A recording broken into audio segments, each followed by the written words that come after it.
Kick-Ass Switch, putting the K in magic.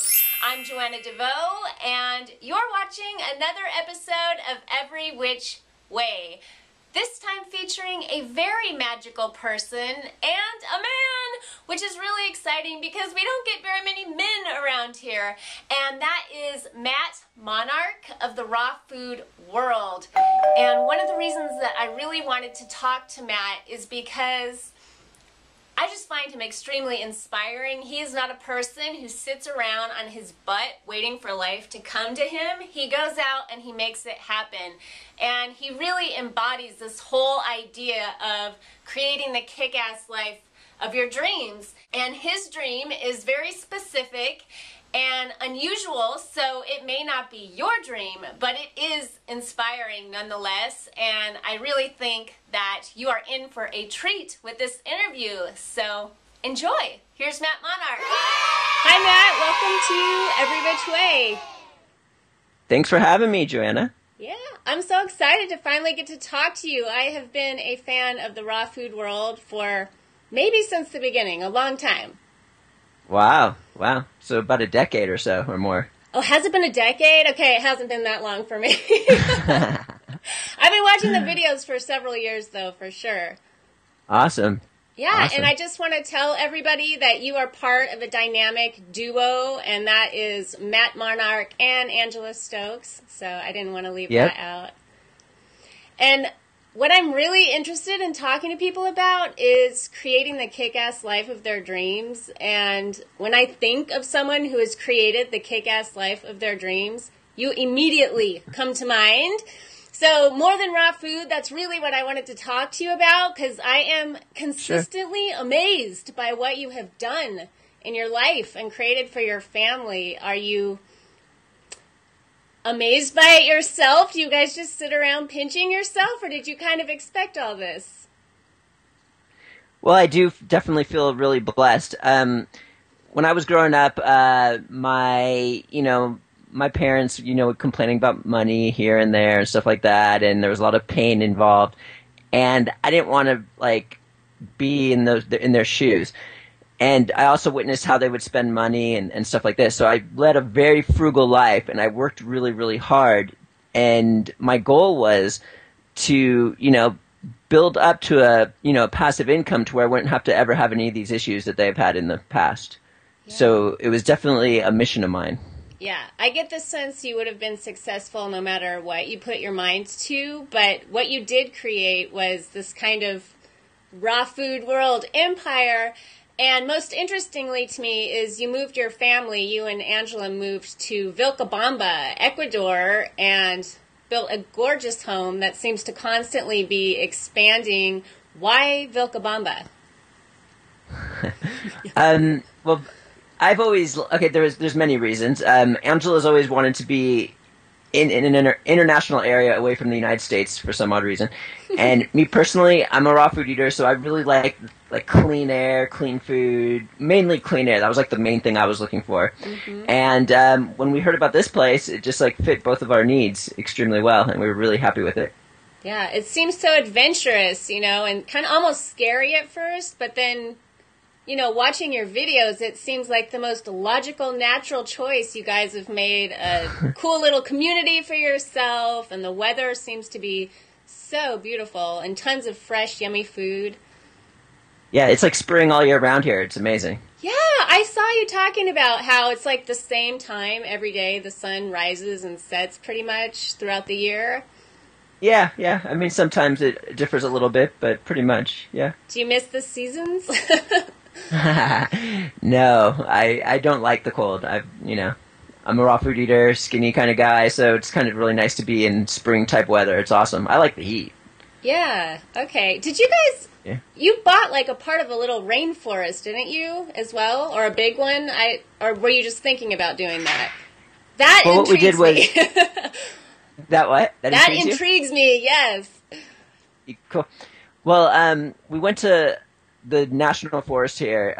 It's called Portocarpus, and it's huge. Me and Angela went on a hike there. It was just so pristine. The air quality was amazing. The altitude was high, and we realized we went in through these gates, and there were for sale signs on the way to the park. So we wanted to find the place that was like bordering the actual park to get like a pristine piece. And I guess the purpose of it was, to kind of like conserve that area and also maybe at some point utilize it in the future.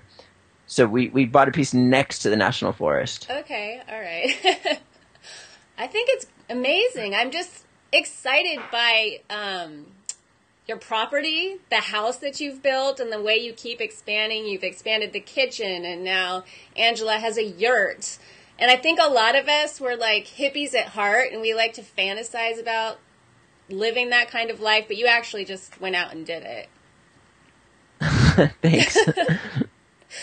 Angela's always wanted a yurt, and we do a lot of raw food videos. So we wanted to expand our kitchen to where we could do videos from there, do recipes, product reviews, and stuff like that. So that was like the main purpose for all that.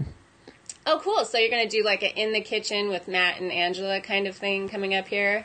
Yeah. Yeah, we just finished the kitchen just recently. So there's one video we put up. There's still a little bit more to do there, but with the kitchen. Mm-hmm. But it was just fun. It was like a little test. Nice. Well, and that's how I came to know you guys, is through your raw food. And that's how you came to know each other, right? Like, she was a prominent speaker on that beat, and then you were? Is that how it came to be, that you met each other?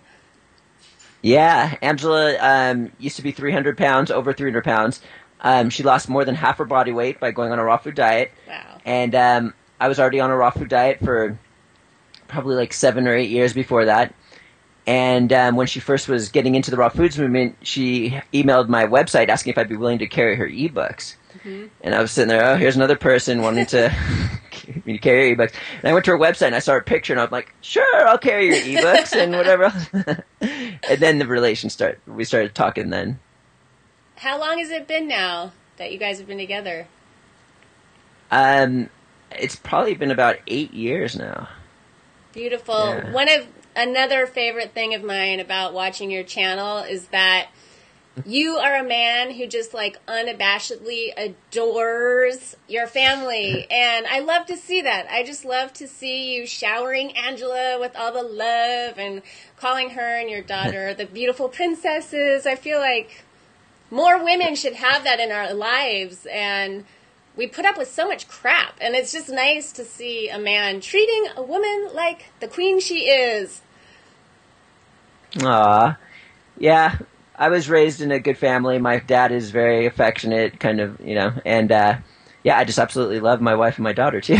Yeah, Araya is your daughter, and you guys have been you kind of kept the pregnancy on the down low. We didn't really know baby was coming, but once she was here, you shared that whole story with everyone. And can you tell us a little bit about what that was like? Because I know it was just you and Angela, right, when you had the baby home alone? Yeah, we were. Okay, so we're in the spotlight pretty hardcore. So like whenever controversy comes or anything about our lives comes, there's a lot of controversy and people are giving their opinions and concepts and stuff like this. And even when people didn't even know we were pregnant and we would start talking about it, they would be like, oh, you can't do this or you can do that. It's like people have their way. We didn't want like that type of energy put on us. And so Angela went 9 months and nobody knew that she was pregnant. Not even our families knew, or friends or neighbors or nobody knew she was pregnant but me. And it was so one of the reasons why is, well, first off, the lifestyle we lead, but also we wanted to do an unassisted birth without any hospitals, midwives, or doulas, just by ourselves, and that was it. Yeah. And we could only think about like what people would say about that, and try to put fear and try to like put their input in there. So even like right before we were about to give birth, we didn't even want anyone to know about it or anything, because they would try to like alter the natural course that we were going to take. So we were in the bathtub, and we had everything planned, and within an hour, after her water broke, in an hour and 17 minutes, Araya came out, and I'm the one who saw her head coming up. I saw her, and I just picked her up, and that was that. Oh, that's so beautiful. And she's gorgeous. She was born with, like, Brooke Shields' eyebrows. Or your eyebrows, I guess. Yeah, she's growing so much, it's unbelievable. Yeah, it's a testament to your lifestyle that she's very healthy and vibrant as well. I'm sure that's what a lot of people were concerned about. Like, can these raw foodists, can they have a healthy baby, you know? And I guess you've proven that you can. Yeah, she's so healthy. It's ridiculous. Yeah, she is. And in love with her dad. Very sweet. I love that. Would you guys have any upcoming projects? I was thinking maybe, I saw you talk to Dara Dubonnet in her kitchen, and I was like, this guy is such a cool promoter of other people, and he's made such an awesome business with the raw food world. I feel like you should do some consulting or something, or teach the rest of us how to do that. Sure, let me know. Like a little side business, you know? Yeah. I mean, if people want to seek me out, then I'd be open to it, definitely. Mm-hmm. So do you have any interesting things planned for the future that you might want to know about? Yeah, there's lots of stuff going on. We're doing a lot of expansion. We're always trying to source new superfoods. I'm always going to Peru, which is neighboring here in Ecuador. Mm-hmm. We're always just trying to expand, get better, higher quality products, and lower prices for people by buying bulk. It's just like this ongoing expansion that we're doing over here. There's other things that I got to kind of keep on the down low, but in the future you'll definitely hear about it. Yeah, and I am writing a little ebook right now. A lot of people. I recommend a cooked whole foods diet to many people, even though I'm on a raw foods diet. Mm. So this is going to kind of go into that realm. Nice. Yeah. Yeah, I did 100% raw food for a while, and that's why I was fans of yours. But I've since moved back to a whole foods diet, and I help people get off the standard American diet. But I've always watched your channel because I just appreciate that about you, that you're not so overly dogmatic. You have to eat a 100% raw food diet. You're more embracing of people getting off the standard American diet and eating whole foods. I know you're friends with Daniel Vitalis, and he is definitely no longer a raw foodist. Right. So how does that go? How does that go for you guys? Like when you're like hanging out with someone like Daniel, do you get argumentative, or are you just happy to let everybody, do their own thing? And when we're hanging out with Daniel, we don't really talk about that sort of thing. I mean, if I ever want to tell him about concepts, then I'll tell him, but it's not like, it's just like, wow, that's cool. Nothing big.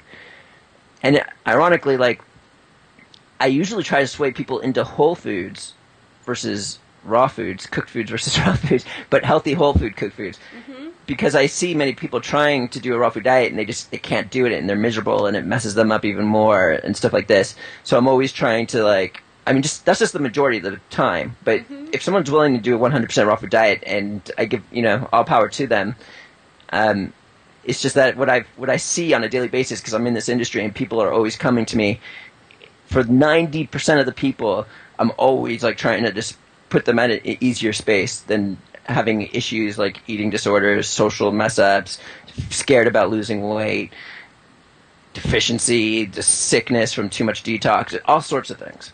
Yeah, I think there's just so much dogma and conflicting opinions that it can be a kind of all or nothing mentality. So it's nice that even if, you try a raw food diet, and you find, well, this isn't going to work for me, there's a better place to land. You don't have to go running back to, like, a bag of chips and Taco Bell. You can, there's, like, another step, that's perfectly fine to stay on.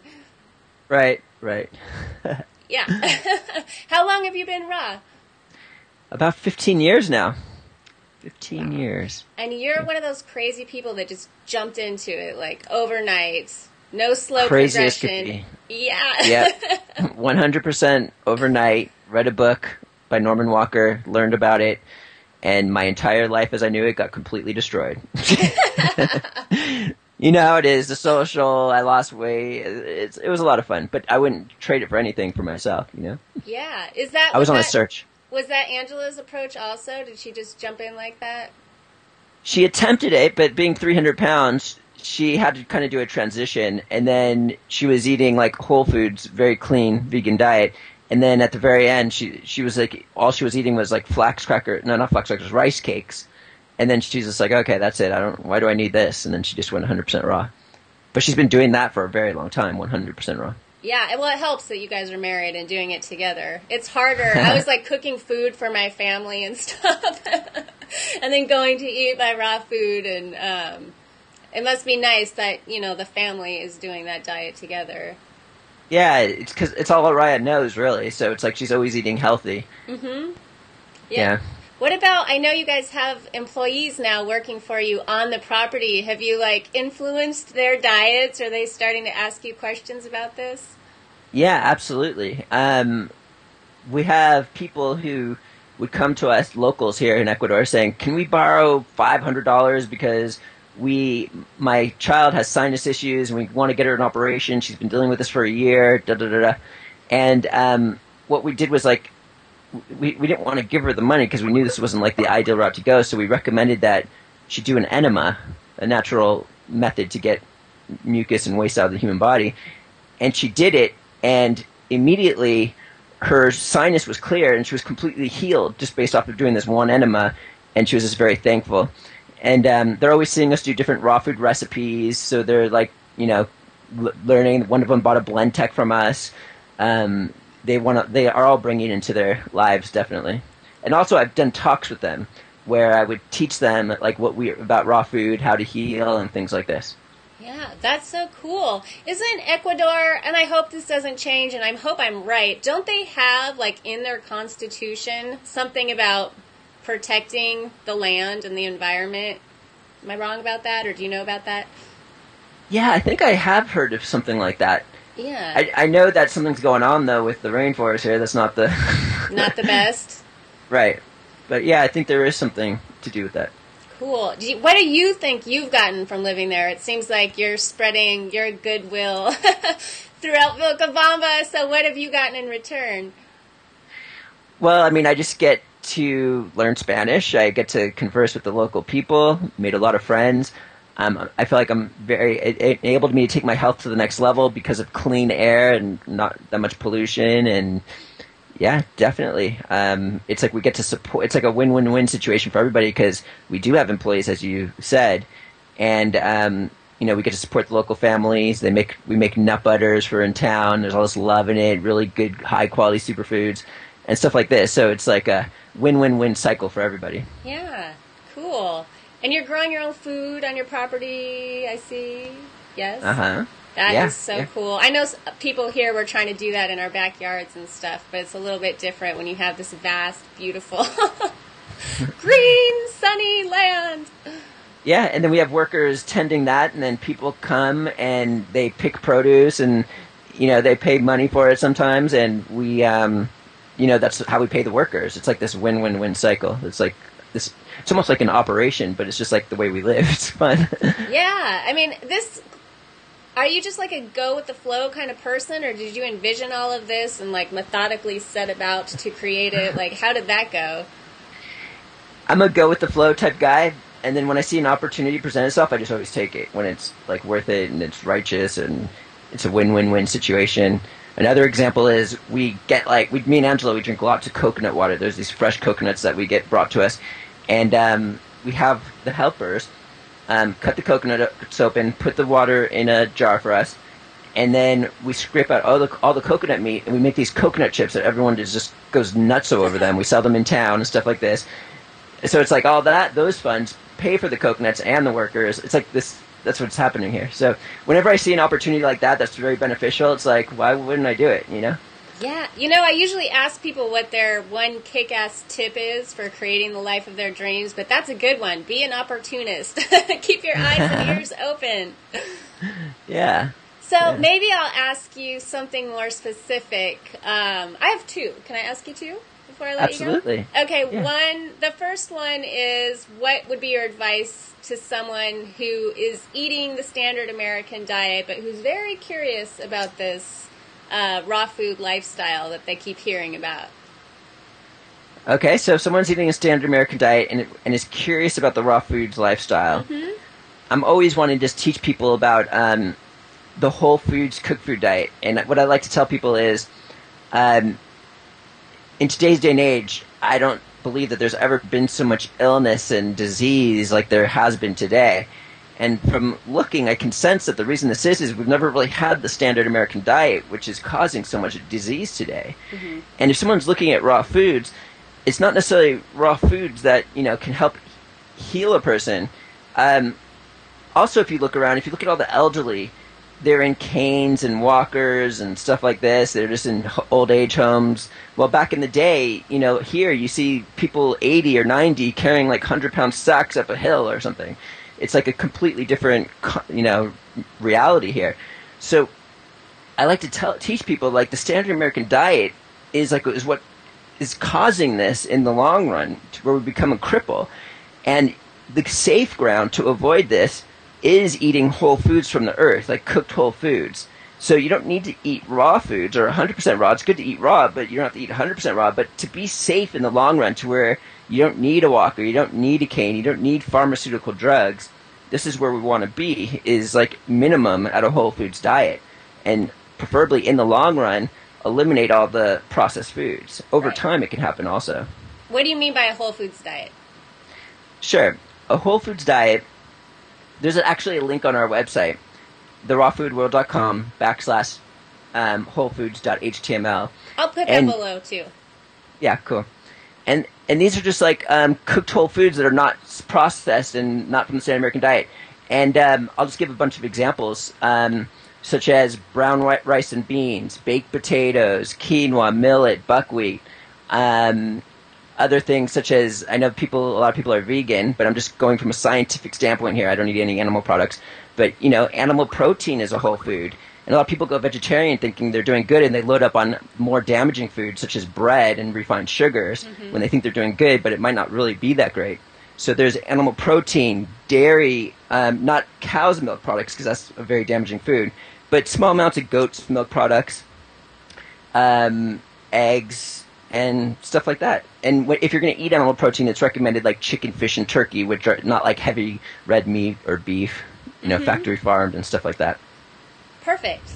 Okay, I love it. You just described my diet, by the way. Cool. And then my other question is, what would be one tip, one little thing to think about for someone who's kind of flirting with the idea of going for an expat lifestyle, whether it would be Ecuador or somewhere else? Like, where do you even begin to start to make that a reality?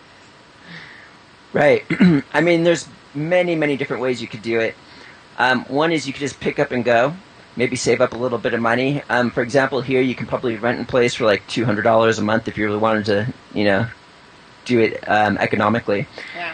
And then you could just get into the community and learn about it and maybe be of service somehow to where you can, make some money and pay rent or do whatever. That's just one option if someone just wants to do this if they're young or something. And then there's other people who, they want to have like a real piece of land and a house and stuff like this.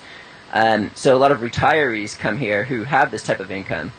But what one of my goals in life was at the time, before coming out here, I didn't necessarily know I wanted to leave the States. I just wanted to be self-sufficient to where I could just do whatever I wanted and not be, have a 9-to-5 job and stuff like this.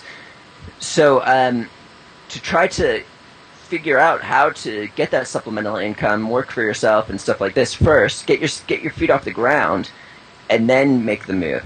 Or you can actually save up a certain amount of money. You don't necessarily have to, you can even work at a 9-to-5 job, save up enough amount of money to where you're living off of interest here or something. And I mean, I know like this banks here are like 7%. If you were to put like $100,000 in the bank there, you get like $600 a month or something just doing nothing. I know that's always susceptible to change, but you can just build up something to where you have this safety net and you can just go or something like that. So there's so many different options. And then you got to lead a frugal life if you're going to do that. So me and Angela, before we just decided to, plant our feet into the ground, we started touring like crazy all around the world about raw foods. We lived very, very frugal and saved up as much money as we could. And when we built up enough money to where we realized we could purchase a piece of land or something, we're like, okay, let's do it. Wow. So, yeah. Very inspiring. Thank you so much for talking to me today. I really appreciate it. Thanks for having me. Yeah, thank you. Much love to you and your family. Thank you so much, Joanna. Peace. Peace.